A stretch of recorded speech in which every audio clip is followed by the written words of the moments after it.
Texas Attorney General Ken Paxton, syndicated columnist Ron Hart, Murray the Magician, and country singer-songwriter Lucas Hogue.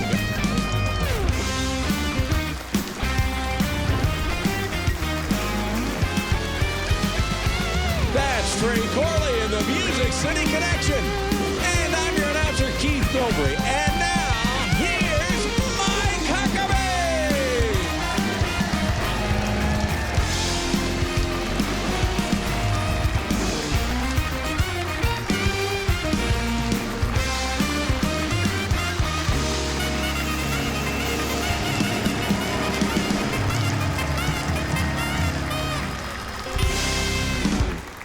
Welcome, everybody. We are very happy to have you here for a wonderful show that we've got lined up just for you. Now, Joe Biden doesn't want to call the crisis at the southern border a crisis. At best, his people call it a challenge. But here's a little inconvenient truth. It is such a mess that the Biden team had to dispatch FEMA down there to help. That is the Federal Emergency Management Agency.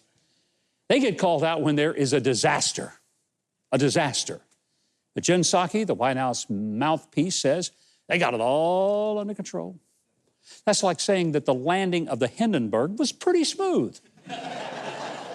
Or that the Titanic voyage was overall a great cruise except for that one little bump. Or that Hurricane Katrina was like a great big water park.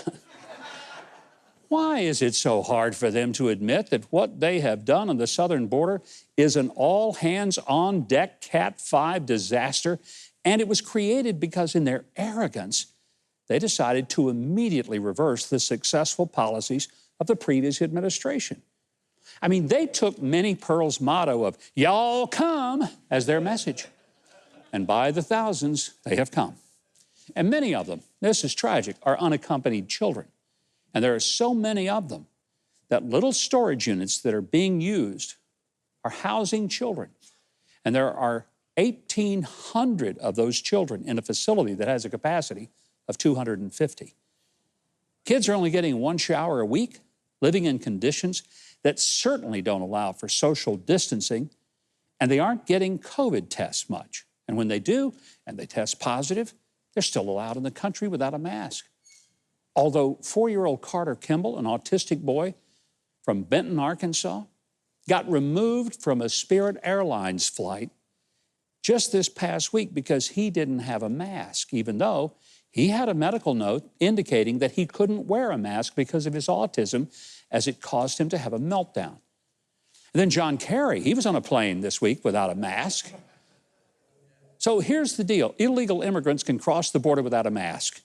So here's what you do. If you're told somewhere in the country to wear a mask, just tell them that you're an illegal alien and that your name is John Kerry.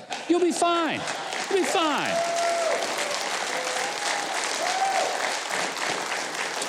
Now, reporters and even congressmen are not being allowed to see firsthand the condition for these kids on the border. And there isn't even a gag order that's placed on government officials down there. And when pushed about the lack of the promised transparency, Jen Psaki said that the White House had some information and that reporters could come by and some government officials would be glad to describe it to them.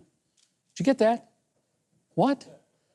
I mean, the only thing more amazing than a North Korean-style press propaganda operation is that almost all of the press corps seemed to think that was okay for an answer. By the way, Joe Biden will finally hold his first press conference next week, but reporters have to apply and be picked to ask a question. I suppose that's so President Biden can have his answer scripted out and placed in his trusty teleprompter. Let's hope at least one reporter can sneak in some real questions. You know, the kind the press ought to be asking of an administration that can't see the crisis that everybody else can see. I mean, Joe Biden is turning America into a place where churches are locked down, but borders are wide open, where we kill thousands of high-paying jobs on a pipeline in order to get those people on a government rescue plan that their grandkids are going to have to pay for.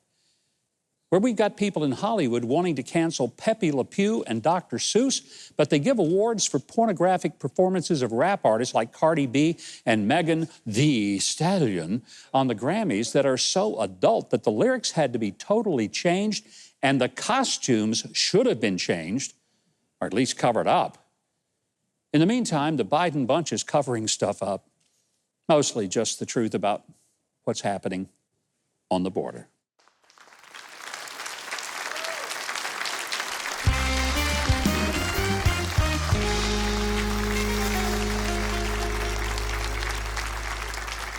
As thousands of illegal immigrants continue to pour into the country from the southern border, the Biden administration trying to limit the flow of information that we get to see and read about it. It is a full-blown crisis that the White House won't call a crisis, and they don't want you to know the extent of it. They're refusing to allow anyone access to see the conditions that children are being kept in, which I said is part of the transparency that they boast about. Texas Attorney General Ken Paxton is the top law enforcement official for the state. He says he'll use all available legal means to rein in President Biden's dangerous border policies and force the federal government to adhere to the rule of law. Joining me now is Texas Attorney General Ken Paxton. General, thanks for joining me. There is a crisis on the border. I think by any objective stance, that's what we face there, isn't it? There's no doubt there's a crisis on the border, and it was predictable because Obama's policies were exactly what Joe Biden is doing right now. And there was a crisis with those policies 4 years ago, and there's a crisis now. So it was all predictable. Apparently, they wanted these results because they knew what they were going to get because we have a history with these policies of getting bad results, and we've got them. Back in 2014, the Obama administration built some fencing. And, people later on called them cages and said Donald Trump had put it there. It was actually pictures from the 2014 Obama administration. So there was already a lot of misinformation about what was happening to unaccompanied children. What's happening to unaccompanied children right now under Joe Biden's administration? Well, the exact same policies as were under Obama and pretty similar to what was under Trump. They're detaining them. They are releasing them sooner than they should. This is one of the things we've sued over, is to stop them from not deporting people, which they are required to do under the law. And we're hopeful that at some point in the near future, we'll get our chance in court to stop them from releasing people into the country. There are reports that in some instances, facilities that were designed to handle 250 children are now handling 1,800 children, which is a 730% increase in the number that they're supposed to hold. That means kids are just being crammed into small areas, not COVID tested. How does the Biden administration justify that kind of really inhumane treatment of these kids?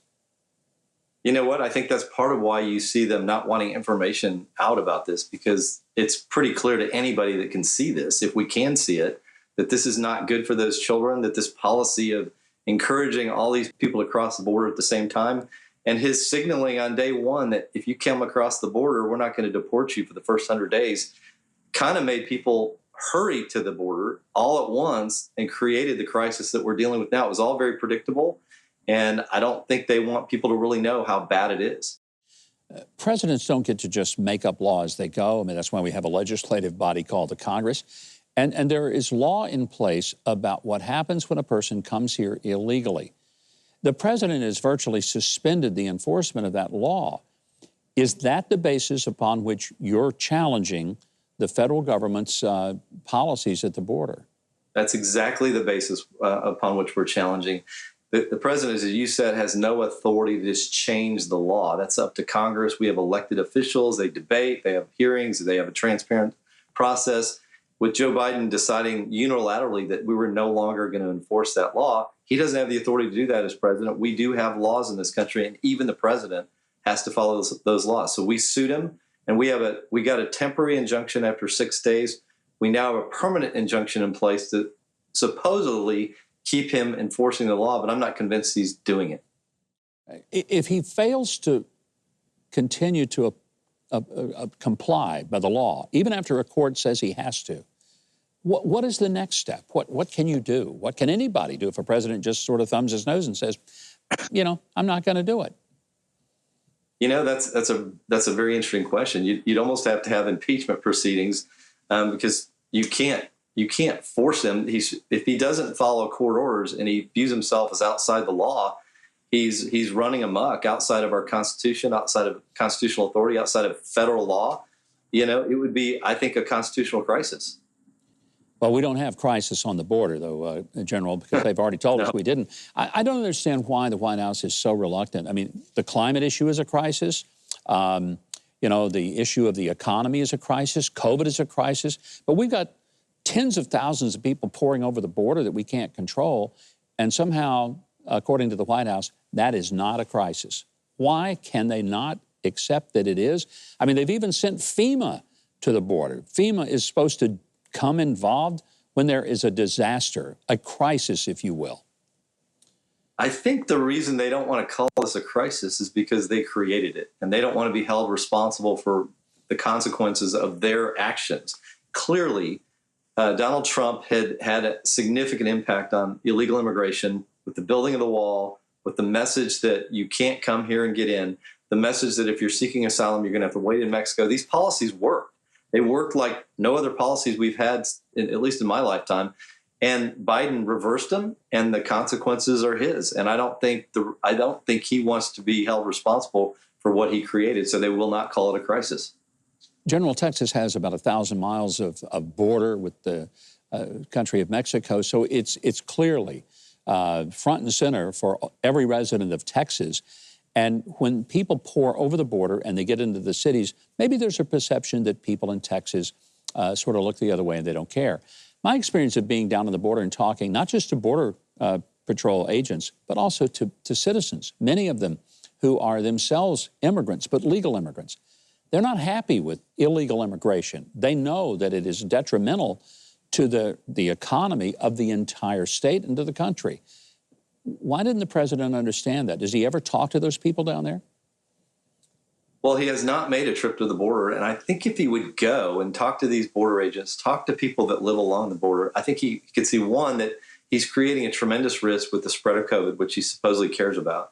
Two, just the risk with human trafficking, with drug trafficking, with other crimes.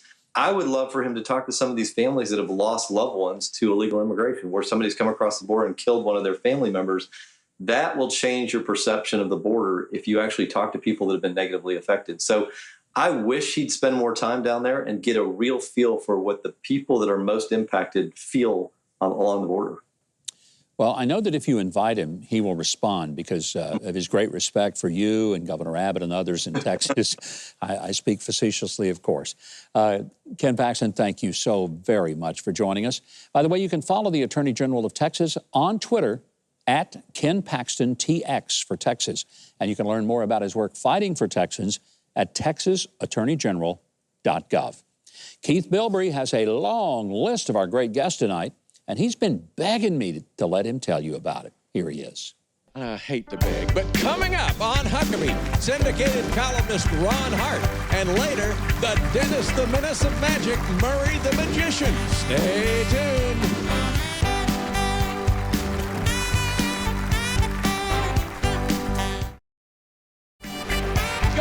Huckabee.com and sign up for his free newsletter and follow @GovMikeHuckabee on Twitter.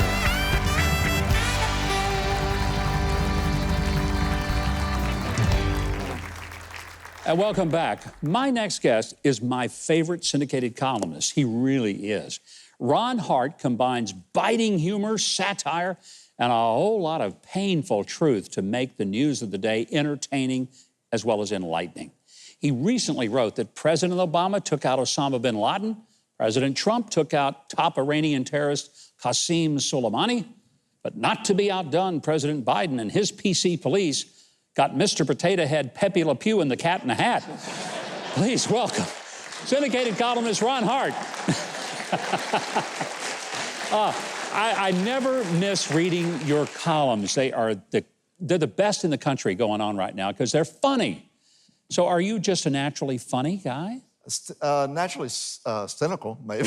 Yeah, kind of funny, I guess. Yeah, you look at the absurdity of Washington and you do it from the right side of the ledger, it's not very hard to make fun of them. It's crazy. I mean, It is crazy. What's happened to this country? Well, they got rid of Mr. Potato Head, right? So he was the kind of a gender-neutral, mustached, kind of an expressionless face person. You know, it could have been a host of The View. I think. I mean, it was and so these potatoes are really getting, you know, and they're going to change. Of course, you got Idaho potatoes. Yeah. You're going to have to change that name because there are loose women named Ida. They aren't going to like that at all. You know, so. Well, one thing about it, I mean, they're clearly baked. There's no doubt about that, right? Like, you got a situation now, like you got, you know, these bands, Dixie Chicks. Everybody loves the Dixie Chicks. You used to, I guess, at some point. And then you got your band, you got Alabama, of course. You got Lady Antebellum changed their name. So Alabama, it's just a matter of time. They're going to have to change their name to Vermont. I know those guys and I love them. And I'm going to tell you something. They'll never do that. Good for them.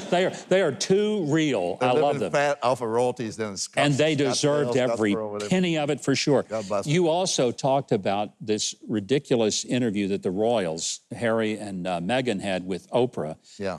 I love your characterization that here we're a billionaire interviewer and two people who are royalty talking about how tough their lives were.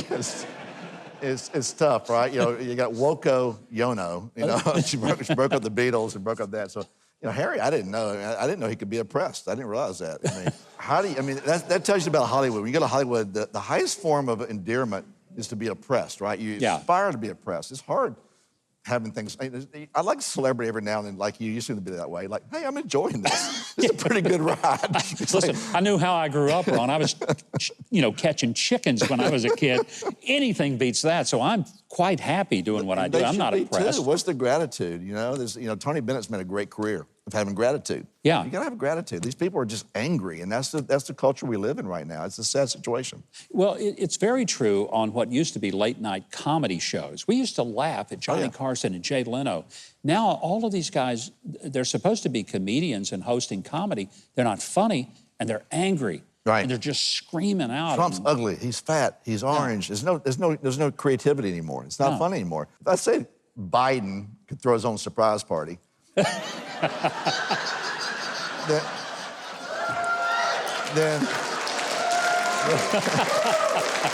I'm a racist. You know, that's hate speech, right? So the left has done a great job of defining the narratives in this world. And it's against their agenda, and it's a small vocal few of them, but nonetheless, you got to abide by it because you got to be really careful out there.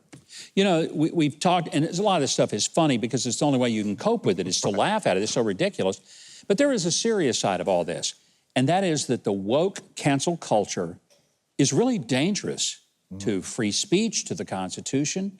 Does it worry you that people are going to say, that Ron Hart is dangerous? He's a racist. We got to get him out of all these newspapers he's published in. I got kicked out of our Panhandle papers. The Gwinnett papers kicked me out. They were owned by Gwinnett, USA Today, which if you've never seen USA Today, it's a cartoon, like a coloring book.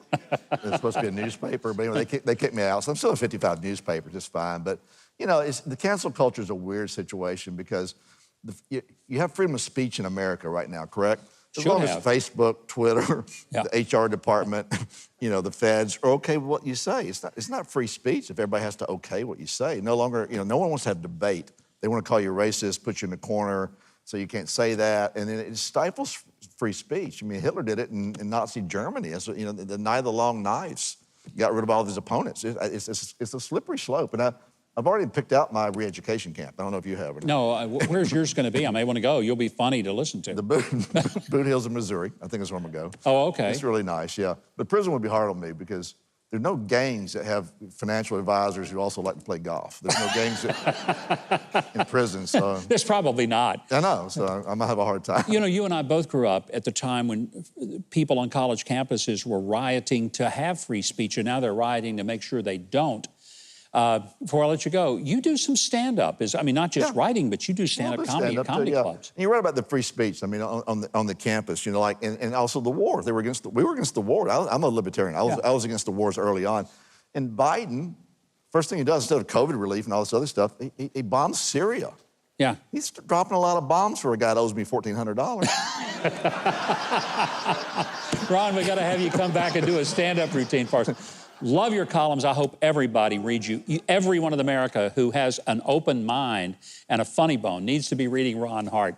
And you can follow Ron Hart on Twitter at Ronald Hart. Also, check out ronaldhart.com. It is a one-stop shop because right there you can read all of his columns, and you are missing some great stuff if you're not already doing that. We've got a lot more ahead. In case you missed it, is on that agenda, so don't you dare go away.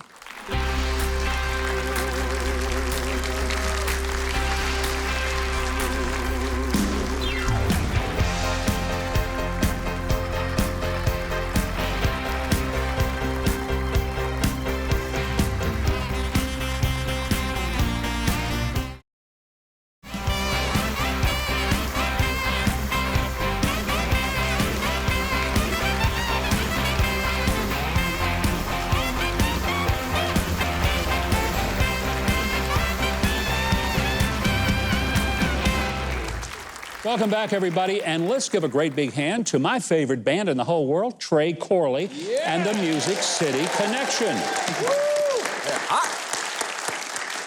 Hey, if you have not heard, I've got a new podcast out. It's called The People's Podcast.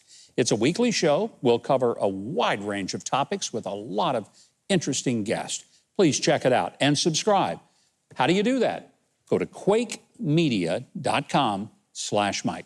That's how you do it.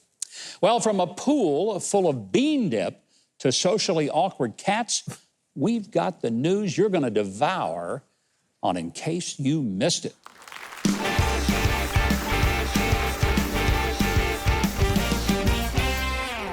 All right, we have all been wearing face masks so long, it's kind of easy to forget that we even have them on. Leslie Pilgrim of Huntington Beach, California, forgot to take her mask off while she was posing for her new driver's license photo. Now, the clerk was so used to masks that he didn't notice it either. That is, until he took the picture. So he took another photo without the mask, but when her license arrived, guess what, Keith? What? It had the mask photo on it. That's awesome. Now she's got to redo the whole thing. Oh, man. You know why? Because it's probably the best driver's license photo anyone ever took. They're not usually very good. No, they're usually not. I think I should do my next one with a mask on. It'll probably be better. Plus, I'll tell you, there's another benefit to that. What's that? It's valid in Saudi Arabia. There's a good reason to have it on. Wow. And by the way, having a picture with a mask, it's the only form of voter ID that Democrats would ever agree to. That's a good reason. Besides, this is nothing. We've got a sneak preview of Joe Biden's official presidential portrait. Here it is right here. I want to see this. See that? Yeah. Wow. That's how it's going to look. Nice. That's actually really nice. Yeah. Someday they're going to put that picture on money, and then he'll spend it all when he gets that, right? You know, speaking of spending it all, my wife. Uh-oh. I was told to pause there for laughter. Well, she was very upset with me because, I got online, did a little overspending, went overboard. Surely not. On stuff I call superfluous. Superfluous. Is that a good word? What? Keith, I'm not going to lie to you. That just doesn't sound like a word that you would really use. No. Well, you think? No, that's the writers trying to make him sound smarter. I'm not sure what it means, but I learned that from my word of the day, toilet paper. You have that, I got right? that for Christmas. That's great. Everyone should have a roll of that. Well, anyway, she asked me, why did you spend so much money on pointless things and never on her? That's a good question. Think about. So I put a map on the refrigerator, gave her a dart, and told her to throw it on the map, and I would take her anywhere the dart hit, no matter where in the world it landed. You know, I think that's a really pretty generous idea. So where are you guys going to be going? We'll be spending 2 weeks in the back of the refrigerator. Well, that's where it landed. You know what? I think you might be spending 2 weeks in the fridge. I'm afraid so. Yeah. All right, let's go now to a Chatsworth, California man. He wanted to help his favorite Mexican restaurant, a place called Las Toras, survive the pandemic. So to promote the restaurant, he spent 24 hours sitting in a kid's wading pool that was filled with Los Torres's bean dip. Whoa. 24 hours in a... Think about that, sitting in bean dip.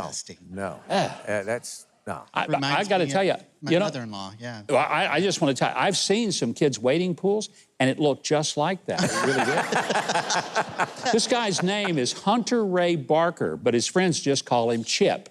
Yeah. Oh, come on. Oh. Thank you. Yep. Thank you. Anyway, he says he hopes this will make people eat at Los Torres. I'm sure it will. But ain't nobody going to be eating that bean dip. I'm telling you that right now. There's Now, so many lines here I could use. I'm shutting up. As you know, I'm not a big cat fan. And here's some science to back up my feelings on that. Because researchers divided 36 cats into 2 groups. Half of them watched an actor help the cat's owner open a container. The other half saw the actor act rude and refused to help. Afterward, the actor offered treats to the cats, and every one of the cats took the treats. They tried this with dogs, and dogs wouldn't take a treat from someone who had been mean to their owners. Wow. Cats didn't care. There you go. So the researchers, who must be cat people, said, this does not mean cats are selfish. They're just socially awkward and bad at reading people's intentions. Like some voters, I think, is what Sounds a little bit like Trey Corley. I think it is, yeah. Anyway, finally, speaking of good dogs, Nashville businessman Bill Dorey, right here in Nashville, had an 8-year-old border collie named Lulu, who was so good that when Bill passed away last year at the age of 85, he left Lulu, get this, $5 million in his will for the dog. Saw that. Wow. Whew. I mean, that's more than the Queen gave Harry and Meghan, right? that's some major dough. Anyway, her caretaker says Lulu isn't spoiled because how can you spend $5 million on a dog? I mean, I don't know, buy maybe sausages from Whole Foods or something? That might cost $5 million. Here's my question. If cats are so socially inept, then how come a bunch of them are sucking up to Lulu to try to get her money? That's what I want to know. Yeah. There you go. Well, on that dog of a joke, it's time for us to debark from this segment. Oh, that was good. How about that? Ooh. See what I did there? Yep. Yep. All right. Debark. But until next time, always remember that we read the news. So more entertainment is coming up with Murray the Magician and country music star Lucas Holmes. More Huckabee after the break.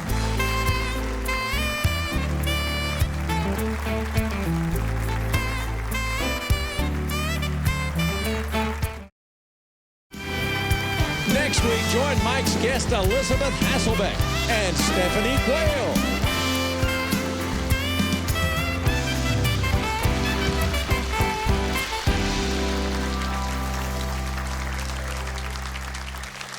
Murray Sawchuk shot to fame on America's Got Talent by making a steam locomotive like disappear.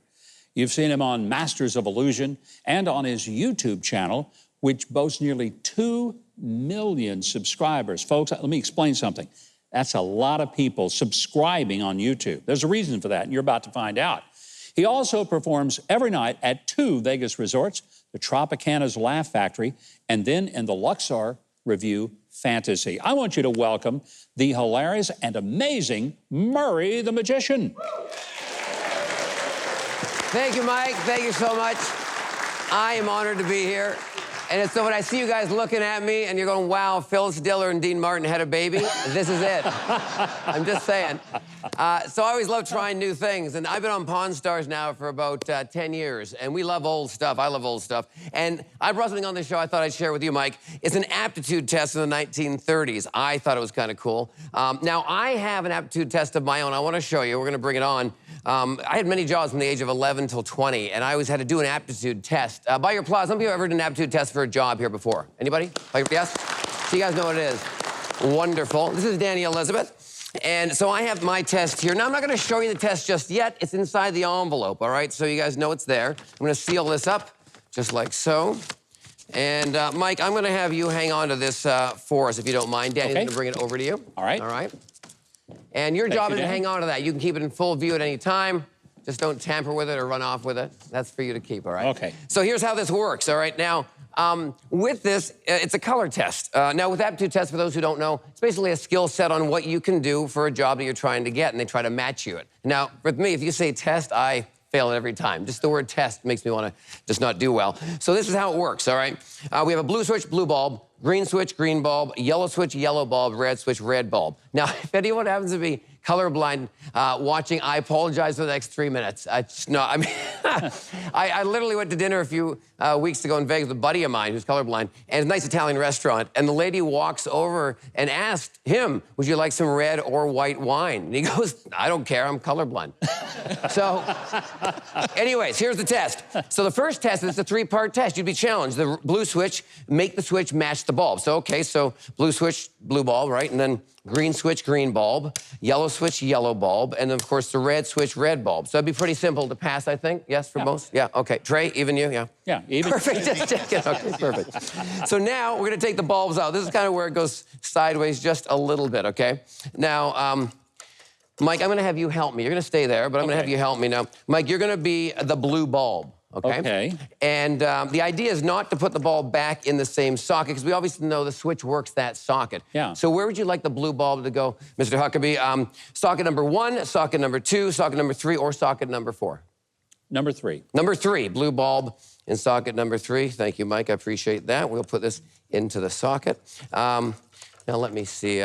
Lori, how you doing? I'm good. How I are love you? your hair. Thank You you. can be my sister. Look at that, huh? So, Lori, you are going to be the green bulb, okay? Okay. Which socket would you like the green bulb to go into? Socket number 1, socket number 2, or socket number 4? Let's go with 4. 4, okay. Green bulb in socket number 4 for Lori. Thank you so much for helping You're me. welcome. You know, where are you originally from? Are you from Nashville? Or are you from From London, Kentucky. London, Kentucky? That's wonderful. Well, thanks for helping me. I appreciate that. The next bulb, of course, is the yellow bulb. And Keith, can you help me? Oh, let's. Okay, so you just let's stay right fix it there. up. So, Yeah, Keith, let's- you're going to be the yellow bulb. Where would you like the yellow bulb to go? Socket number 1 or socket number 2? Oh, let's do number 1. Number 1, all right. Yellow bulb in socket number 1. Thank you very much, Keith. Where are you originally from, Keith? Cookeville, Tennessee. Oh, wonderful. Well, excellent. I like to figure out where people... I'm originally from Vancouver, Canada. I've been here for about 20 years now. And so, and when I became American citizen, I said one thing I would do is I would always honor the U.S.-owned veterans. So I do a lot of those shows. So if there's anybody out there who's a veteran, thank you so much. So, Very nice. last bulb. Trey, last but not least, Mike was like, you know, you got to pick on Trey. So just, I like your hair. Thanks for combing your hair. You look really good, real nice. Let's see. Wore a 3-piece suit, baseball cap. Did not know I could wear a baseball cap, Mike. You're going to be the red bulb. Where do you want the red bulb to go, Trey? I was going to pick number 1, but I'll go with 2. Perfect. I asked somebody in my show back in Vegas where they wanted this to go, and they told me exactly where. And it wasn't, okay. All right, we're going to put this in socket number 2 for Trey, red bulb, socket number 2. Thank you, Trey, appreciate it. So our next question for this test will be which switch works which bulb? Well, if you know how this aptitude test works, of course, you know the green switch always works the green bulb. Yeah. And the blue switch, of course, always works the blue bulb. We know that. And, of course, the red switch always works the red bulb, and the yellow switch always works the yellow bulb. Have I confused you guys enough? No, that's how they work. Stunned silence. I like that. Yeah. I do like a quiet place to rehearse, people. No. So let's just switch these caps just like this, because they don't match now. I'm going to put the red cap where that should be the yellow, where the yellow should be, the blue where the blue should be, and, of course, the green where the green should be. And this is the third test of the aptitude test. It'd be which switch works which bulb. Well, if you know how this test works, of course, the green switch always works the green bulb, blue, red, yellow. Just like that. And that's my aptitude test.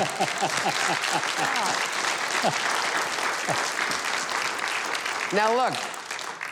Mr. Huckabee, you have been, of course, holding the test for a while. I obviously showed you my test of how I did. Danny's going to take that from you. Okay. And one thing with these type of tests is I'm going to save you guys doing a little bit of research that I need to give for this. But there's 4 bulbs, right? I don't know if you know this or not, but the 4 bulbs that we actually have here, there is 24 different patterns you can actually make with the 4 bulbs, all right? I'm going to save you doing the research on that. I'm going to actually show you guys which pattern I chose on my test a long time ago, if you guys want to see that. You guys want to see that? Yeah? Cool. Yeah.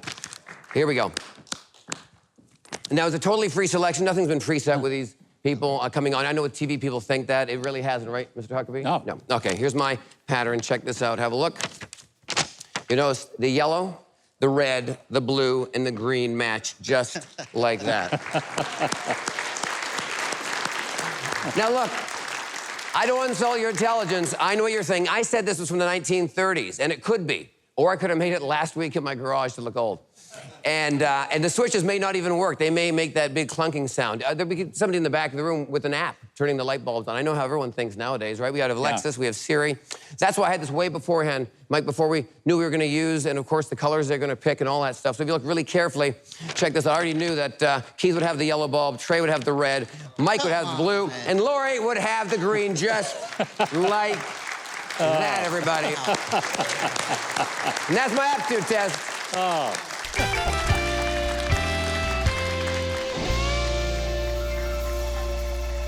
You know, there's one thing you forgot to do, though. Yes. Murray, you should have had Trey to have licked his finger and checked out to make sure that there was actually electricity in that socket. That would have been That's better. how actually I got my hair to look like this, to be honest with you. That was great. I always love to watch magicians do their thing because I'm going to spend the rest of the weekend trying to figure it out. Me too, because that's very confusing. Let me tell you. Obviously, you are incredibly popular. As I said, 2 million subscribers to a YouTube channel is huge. It's a lot, isn't it? It is you have a a great lot. YouTube channel. Congratulations on hitting your $500,000. Well, thank you, but I mean, you know, we've a long way to go to get to that. And I think it speaks that people are loving what you do. You're doing 2 shows. I am. I'm so lucky. I have my show at the Tropicana. Yeah. I've been in residence there for quite a long time now. And then I also do a guest spot in a show called Fantasy at the Luxor, and it's been on the Strip for over 21 years. And I do a guest spot in that, so it's pretty cool. You know, the show that's on Discovery, Pawn Stars, That's about right. the pawn. I mean, Yeah, on History who would Channel, ever yeah. have thought that would have been one of the biggest hits on TV? And you do also sort of their consulting work. That's right. Yeah, I'm on for there as a magic. magic historian, and I knew Rick way back in the day. And he said, you know, Houdini and Blackstone, Yeah. they're very famous magicians. Why don't you come on and just talk a bit about it? We have some stuff. And so it's been going on I've been on there 15 seasons now, and it doesn't look like it's stopping. It's great TV for any age. You can just keep it on while you're cooking dinner. Yeah. You just hang. You don't need to always just watch it. You can have it going on as atmosphere. You always TV, learn you know? something about it. Yeah. Okay. Thanks, Hey, Dad. Keith, tell us how we can see more from Murray the Magician, because we want to. Well, for more amazing videos from Murray the Magician, follow him on social media. And you can find tickets to his Las Vegas shows, his merchandise, and more on his website, murraymagic.com. Next, author and former drug buster Ed Hudson and country singer Lucas Hogue. More Huckabee is on the way.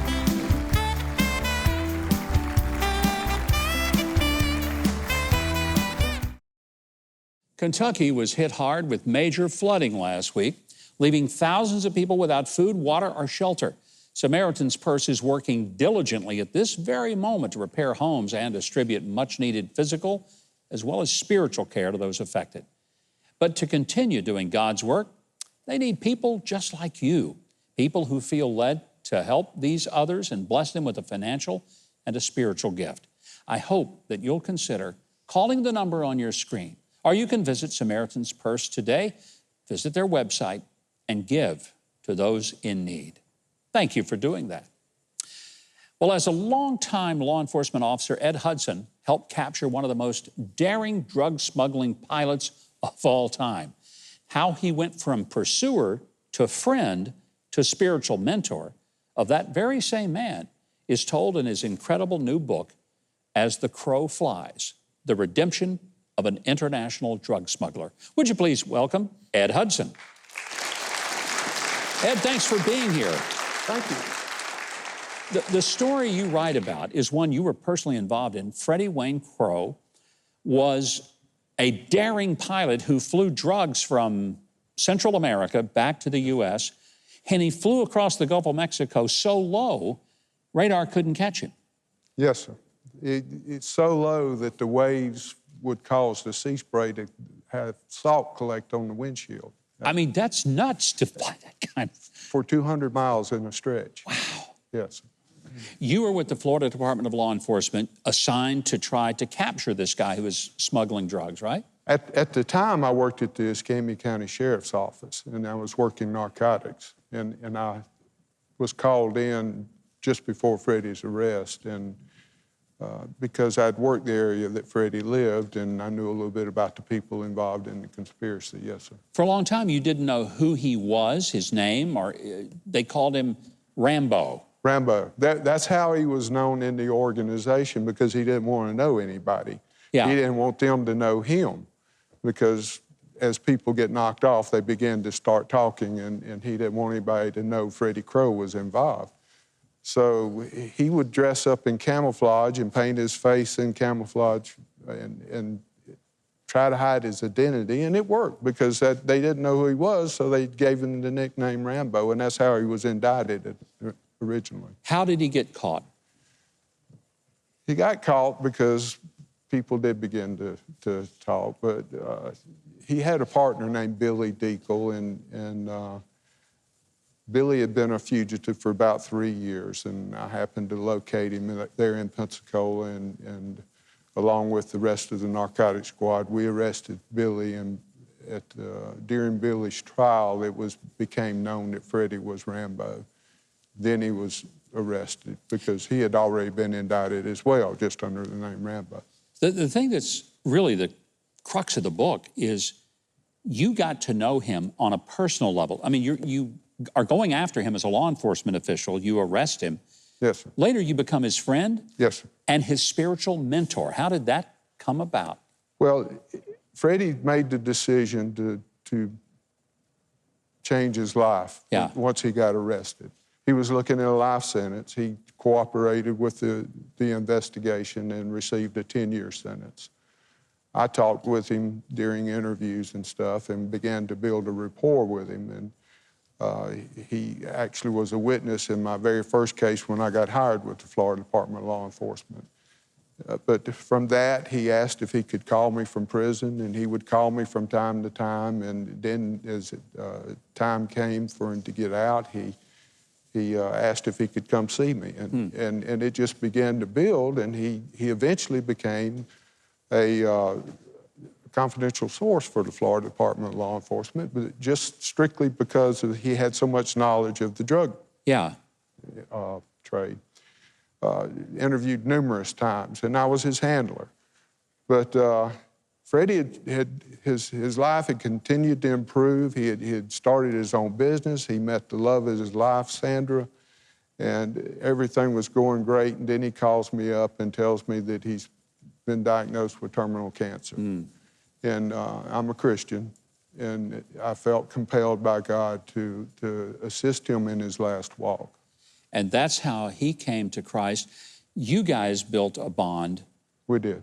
And his life ended on a very positive note of knowing Christ, being able to really, truly repent of things that he had done and make it at peace. Absolutely. What a beautiful story. It's... You're the most unlikely guy to be his mentor. I mean, the guy that arrests him, and now you're helping him to get to heaven. I mean, you get him in jail, now you get him into heaven. That's a pretty good deal, Ed. Well, and I have to say, he was the one who actually initiated this relationship, calling me from prison, and because he wanted to change his life. And he wanted everybody to know that he had given that up. It's a beautiful story. I hope it becomes a movie. As the Crow Flies, the redemption of an international drug smuggler. It's available now. For more information, you can check out at Ed Hudson, author, on Facebook. I hope you will. After the break, TV celebrity sportsman and country music star Lucas Hogue joins us. Stay with Huckabee.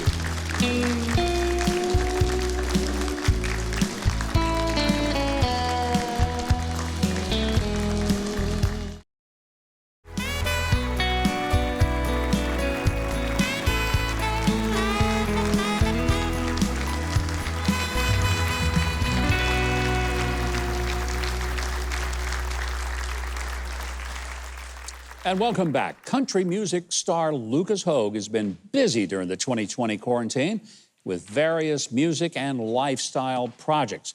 He stars in the Sportsman's Channel highly rated Hogue Wild television series, showcasing Lucas as an avid outdoorsman, as well as his hugely successful live stream series called Sunday Sessions.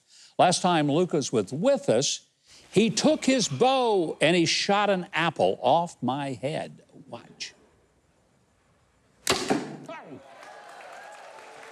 Now, you didn't think I was going to let him actually do that to my actual head, did you? A lot of folks did, and they were hoping it would, but it didn't happen. Anyway, it was an amazing shot. Went right through the apple.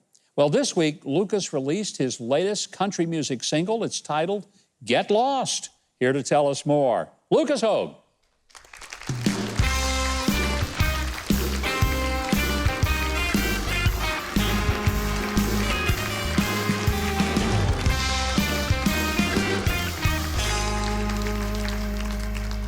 You know, there were so many people on this team that really wanted you to bring the bow back, and they wanted me to physically be there. And I said, no way. As good as you are, I'm not trusting you for that. No, I wouldn't trust me either. I'm 2 out of 3, right? Yeah, and it might be the second or the third one that didn't work out. Anyway, glad to have you back, Lucas. So great to be back. Thank you for having me. You know, most people have had a tough 2020 year in the entertainment business because all the shows closed, touring shut down. You managed to survive. So how'd you do it when others have had such a tough time? It's been tough. I ain't gonna lie, but I kind of doubled down on everything. Really went to the online stuff and really just ramped up everything. And that's something that I did with the Sunday sessions, right? Yeah. So I started those 3 years ago, just doing one song on a Sunday. And then when COVID hit, I was like, you know what? I'm just gonna prop up and do, 30 minutes every Sunday. And man, these things really took off like crazy. So it kept us up there. You and I have 3 things that we love. One is music, the outdoors, and faith. Amen. I mean, you've done an Outdoor Channels series. Yeah. You've got this Sunday session series. It's a gospel presentation every week. Yes, sir. And of course, you're just coming out with all kinds of great music. In fact, one of the songs that we're doing this week just premiered. I mean, just this week. Yeah. And you wrote it. Yeah, thank you. Get Lost. It's one of those fun songs, and inspired by all this craziness that we're going through. It's like, I think everybody was ready for us to everybody wants to go and just get lost, and reinvent themselves and just figure out the path that they want to go. And hopefully that song will help carry them into that, Well, it's a beautiful song. I hope it is a huge hit. And we're going to get set up to play. While we're doing that, Keith is going to tell the folks at home how they can get connected with Lucas Hogue and the great music he's got, including this brand new song that I hope every single one of you will download. You can get Lucas Hogue's latest single, Get Lost, and the rest of his great music everywhere music is sold and streamed. For more information about Hogue Wild, Lucas Outdoor Sportsman Show, and his Sunday Sessions live stream, go to lucashogue.com. Now, after the show, go to Huckabee.tv for Lucas Hogue's performance of Countryside Drive. Now, here to perform his new single, Get Lost, with Trey Corley and the Music City Connection, with Mike on bass, is Lucas Hogue.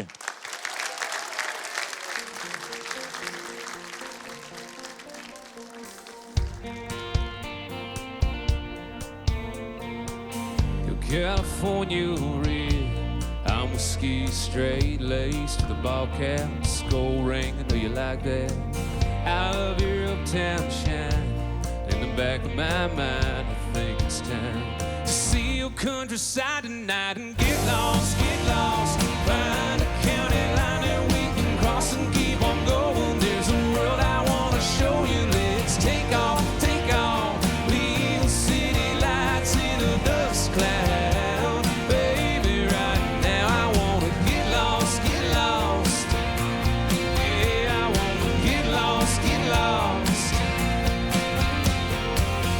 Wanna get good and gone.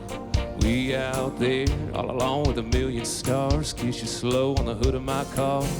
Turn them headlights off. Soak up every drop with the moonlight shine. Lose a little track of time and we can get lost.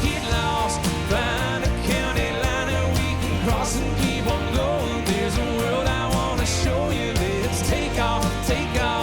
Leave the city lights in a dust cloud.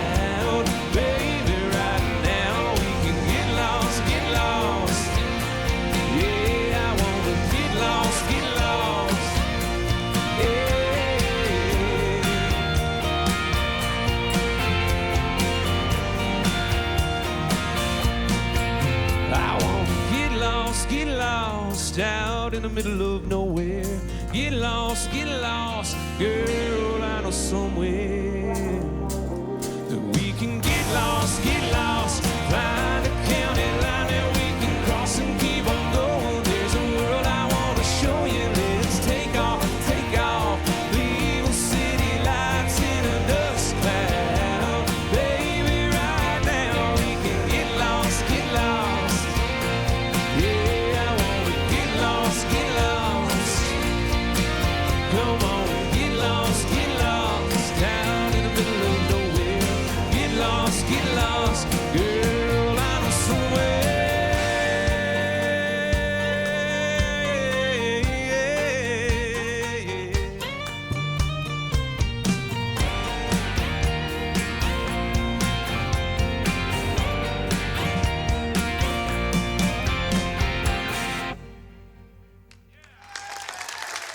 Thank you so much.